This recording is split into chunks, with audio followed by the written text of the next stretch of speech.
اب کہتے ہیں رسول اللہ صلی اللہ علیہ وسلم کا انتقال ہی نہیں ہوا. چلیے جناب, اور یہ قاعدہ ہے کہ کوئی پیدا ہو خدا نہیں ہو سکتا, وہ معبود نہیں ہو سکتا, اور جو مر جائے وہ بھی معبود نہیں ہو سکتا. اور آپ پیدا ہوئے ہیں, آپ مرے بھی ہیں, آپ کو موت آئی ہے. دلیل, دونوں دلیلیں دے دیتا ہوں. پہلی دلیل حدیث اس طرح, وعن ابی قتادہ ان رسول اللہ صلی اللہ علیہ وسلم سئل عن صوم اثنین فقال فیہ ولدت وفیہ انزل علی, رواہ مسلم فی کتاب الصوم. حضرت امام مسلم رحمہ اللہ, اس کو مسلم شریف کتاب الصوم, جاؤ روزوں کا بیان ہے, چیپٹر باندھا انہوں نے, یہ حدیث موجود ہے ابو قتادہ سے. حضرت ابو قتادہ کہتے ہیں کہ نبی کریم صلی اللہ علیہ وسلم پوچھا گیا کہ اللہ کے رسول پیر کے دن کا روزہ کیا بولتے ہیں آپ, پیر کے دن روزہ رکھنا کیسا ہے؟ کہا کہ رکھو, سنت ہے, اس لیے کہ میں پیر کے دن پیدا ہوا ہوں. فیہ ولدت, پیر کے دن میں پیدا ہوں, فی انزل علیہ, اور اسی دن میرے اوپر قرآن اترا ہے. اللہ اکبر. دیکھیں آپ پیدا ہو رہے ہیں, آپ خود فرما رہے ہیں کہ میں پیدا ہوا ہوں, اور آپ کو موت آ گئی. چلیے دو دلیلیں پیش کرتا ہوں. حدیث اس طرح, وعن عائشہ رضی اللہ تعالی عنہا قالت مات النبی صلی اللہ علیہ وسلم وانه لبین حاقنتی وزاقنتی فلا اکرہ شدت الموت لاحد ابدا بعد النبی صلی اللہ علیہ وسلم, رواہ البخاری فی کتاب المغازی. امام بخاری رحمہ اللہ اس حدیث کو ایسے ہی کتاب المغازی کے اندر لائے. راویہ نبی کریم صلی اللہ علیہ وسلم کی پیاری بھی حضرت عائشہ ہیں. حضرت عائشہ رضی اللہ تعالیٰ فرماتی ہے کہ نبی کریم صلی اللہ علیہ وسلم کو موت آ گئی اس حال میں کہ آپ میرے ہنسلیوں کے درمیان, میرے سینے کے درمیان اور میری ٹھوڑی کے درمیان آپ کا سر تھا, اور میں نے آپ کے اوپر موت کی ایسی شدت دیکھی ہے, بہت زیادہ شدت تھی. اب کسی کو کے اوپر میں موت کی شدت دیکھتی ہوں تو مجھے کراہت نہیں ہوتی, اس لیے کہ میں نے اتنی شدت نبی کریم صلی اللہ علیہ وسلم کے اوپر دیکھی. اللہ, اس کی وجہ کیا ہے؟ تفصیل آگے دیکھ لیں آپ, اس کی وجہ بھی دیکھیں, علماء سے پوچھ لیں کہ ایسا کیوں, آپ کے اوپر موت کی سکرات اتنی زیادہ کیوں تھی. جی, تو یہ حدیث بتا رہی مات نبی صلی اللہ علیہ وسلم, نبی کریم صلی اللہ علیہ وسلم کو موت آ گئی. اور دوسرے, حضرت عمر رضی اللہ تعالیٰ عنہ کو نبی کی موت پر ڈاؤٹ ہوا. اب صحابہ کرام کا ریئیکشن دیکھیے اس کے اوپر. حدیث اس طرح, وعن ابن عباس رضی اللہ تعالیٰ عنہما ان ابا بکر جاء وعمر رضی اللہ تعالیٰ عنہ یکلم الناس فقال ابو بکر فقال اجلس یا عمر فابى ان يجلس, فقال اجلس يا عمر فابى ان يجلس, فتشهد ابو بکر فمال الناس الیہ وتركوا عمر.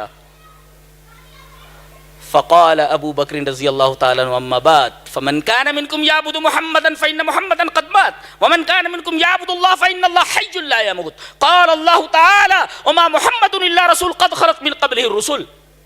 فحين تلاها ابو بکر تلقاها الناس يومئذ فلم اسمع بشرا من الناس الا يتلوها. مسند الشامین کی روایت ہے, اور اسی سے کچھ لفظوں کے اختلاف کے ساتھ بخاری میں یہ روایت موجود ہے. میں نے, چونکہ یہ روایت مجھے یاد تھی, مسند شامین کے الفاظ تھے, لہذا جو الفاظ مجھے یاد تھے مسند شامین کے, میں نے وہ الفاظ, اس لیے کہ میں پوری حدیث پڑھنے کا اہتمام کرتا ہوں, لہذا یہ الفاظ چونکہ مسند شامین کے تھے, میں نے مسند شامین کی وہ پوری حدیث پیش کر دی ہے. حضرت ابو بکر کو معلوم ہوا کہ نبی کریم صلی اللہ علیہ وسلم کا انتقال ہو چکا ہے, آپ اس دنیا سے جا چکے ہیں, نعش مبارک رکھی ہوئی ہے. حضرت عمر اور تمام صحابہ کرام حواس باختہ ہیں, کچھ سمجھ میں نہیں آ رہا ہے کہ کیا ہو گیا ہے. حضرت عمر یہ فرما رہے, کوئی اگر بولا کہ نبی کریم صلی اللہ علیہ وسلم کو موت آ گئی, گردن اتار دوں گا اس کی. سمجھا رہے, ارے وہ جیسے موسیٰ گئے تھے کوہ طور کے اوپر, پھر واپس آ گئے تھے, ایسے ہی آپ کہیں گئے ہیں اور تشریف لے آئیں گے.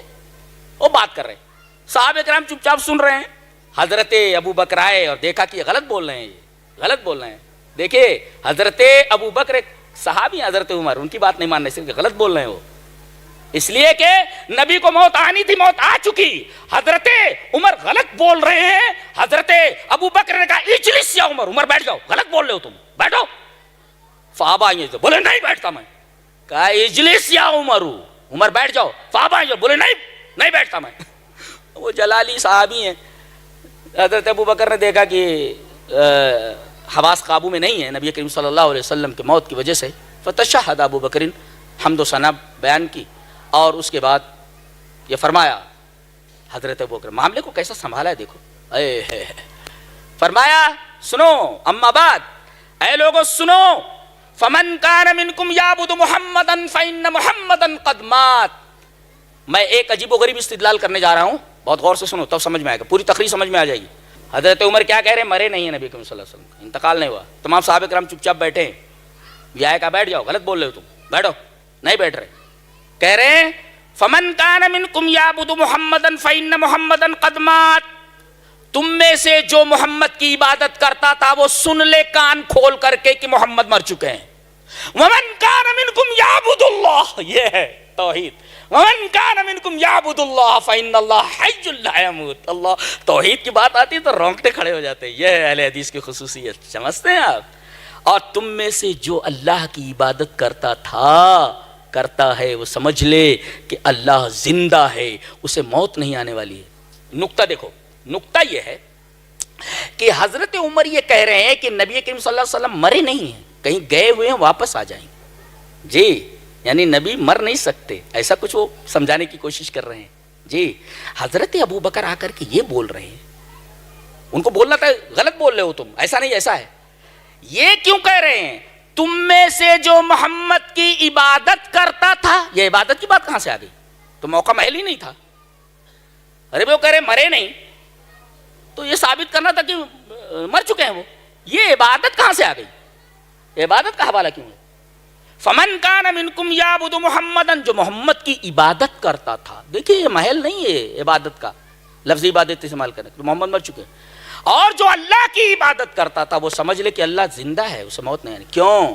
اس لیے کہ جو یہ سمجھے کہ رسول کو موت نہیں آتی، وہ اسے اللہ کی صفت حی میں شریک کر رہا ہے، یہی تو شرک ہے۔ میرا خیال یہ ہے کہ اس نقطے کو صدیق اکبر نے جس طرح سمجھا ہے، ہمارے بڑے بڑے مفتیان کو نقطہ آج تک سمجھ میں نہیں آیا ہے۔ جی، یہ ہے صحابہ کرام کی خصوصیت۔ نہیں سمجھ میں آیا آپ کو؟ تم میں سے جو محمد کی عبادت کرتا تھا، عبادت کس کی ہوتی ہے؟ الہ کی ہوتی ہے۔ اگر رسول کو مان لیا جائے کہ مرے نہیں تو اللہ بھی تو مرنے والا نہیں ہے، تو اب یہ دونوں شریک ہو، صفت حی میں شریک کرنا ہے، اسی کو شرک کہتے ہیں۔ اللہ اکبر، یہ نقطہ حضرت صدیق اکبر نے بتایا، نہیں تو یہاں عبادت کے حوالے کی کوئی ضرورت ہی نہیں تھی۔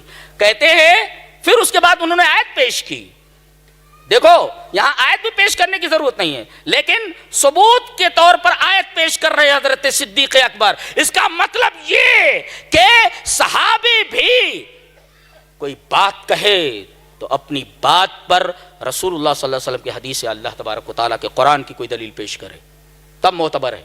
جی، کہہ رہے وما محمد الا رسول قد خلت من قبلہ الرسل، ارے جیسے اور رسول تھے وہ اس دنیا سے چلے گئے، موت آ گئی، تو ایسے یہ بھی ایک رسول ہے محمد صلی اللہ علیہ وسلم، ان کو بھی موت آ گئی، تو پریشان ہونے کی کیا ضرورت ہے؟ کہتے ہیں کہ جس وقت یہ آیت تلاوت کی فحین تلاہا ابو بکر نے جب یہ آیت تلاوت کی تو ایسا لگا لوگوں نے اس کو لیا اس طریقے سے جیسے یہ آیت ابھی نازل ہو رہی ہے۔ فلم اسمع بشرا من الناس الا يتلوها، وہاں جتنے لوگ تھے جس آدمی کو دیکھو یہی آیت پڑھ رہا ہے، یہی آیت پڑھ رہا ہے، یہی آیت پڑھ رہا ہے، وما محمد الا رسول قد خلت من قبل الرسل۔ کیا بات ہے! میرے پاس الفاظ نہیں کہ میں اس حدیث کی شرح کر سکوں۔ اللہ تبارک و تعالی ہمیں نیک عمل اور اچھی سمجھ کی توفیق عطا فرمائے۔ وآخر دعوانا الحمدللہ رب العالمین۔